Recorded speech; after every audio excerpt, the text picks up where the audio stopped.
Right now, though, on 702 ABC Sydney.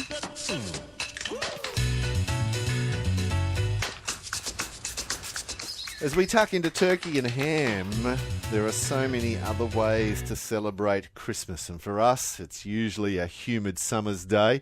So what's Christmas like in Saigon? Tung No is a blogger, with Noodlies.com being his site, but also has spent many visits to his hometown or his hometown. How are you? I'm good, Simon. How are you? I'm very well. Christmas in Saigon, it's sort of the most elemental question. Is it celebrated? Well, interesting you say that, because I was actually in Vietnam for Christmas last year, and so it's as recent an experience as you can get. Yeah. In preparation for the coming Christmas. Most people would say on paper no, because it is a predominantly Buddhist country, Mahayana Buddhist country, and Christians make up, well, it's about 6 million according to the official figures, which is about 8% of the population. So a very small population of Christians. Yeah, and you would think it wouldn't be celebrated that much, but if you think about it, the community, everyone over there works. I mean, even if you go to school 6 days a week, and if you work, it's unless you work for a big multinational, most of the businesses, people work 7 days a week.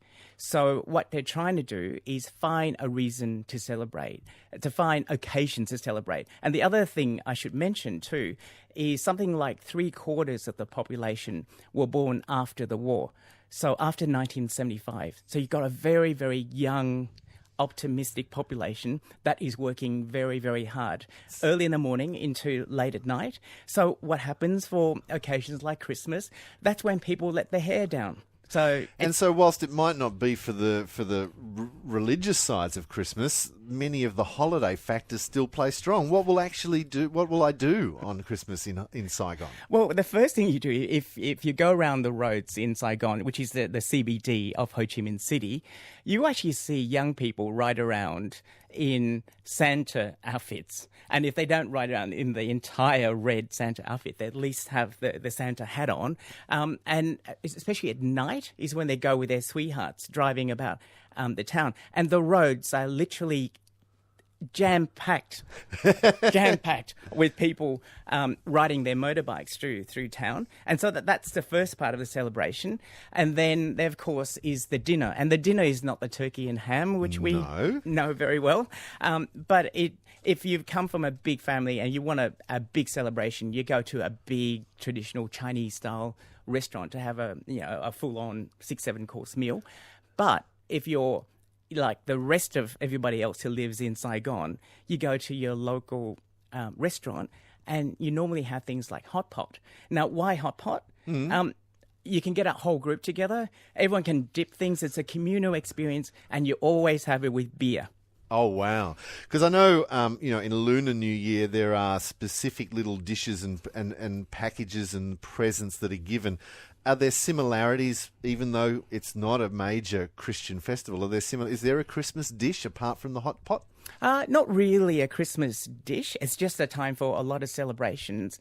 But it's interesting you mentioned Lunar New Year, because a lot of people think Lunar New Year would be the right time to visit Vietnam, because that's the biggest cultural festival.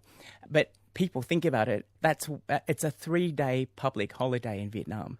So if you come over expecting everything to be open, the bright lights and everything to happen, it doesn't happen, because everyone's actually packed up and gone home to their hometown back in the country to celebrate it with their family.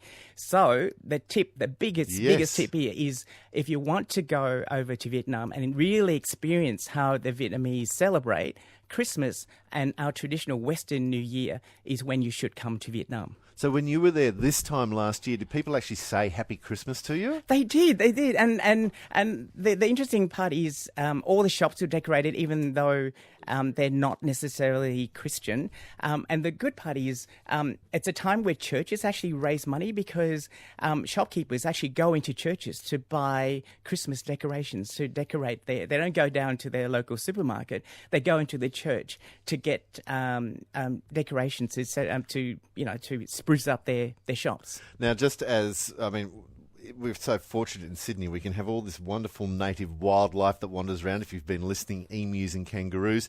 The other great thing about living here is if I can't afford the airfare to Saigon or Vietnam, I can go and have a Vietnamese Christmas in Sydney, can't I? You can. The interesting thing about Cabramatta is there's a special law that's passed for a whole bunch of suburbs, tourist suburbs, including Cabramatta. So Cabramatta actually stays open throughout the Christmas period.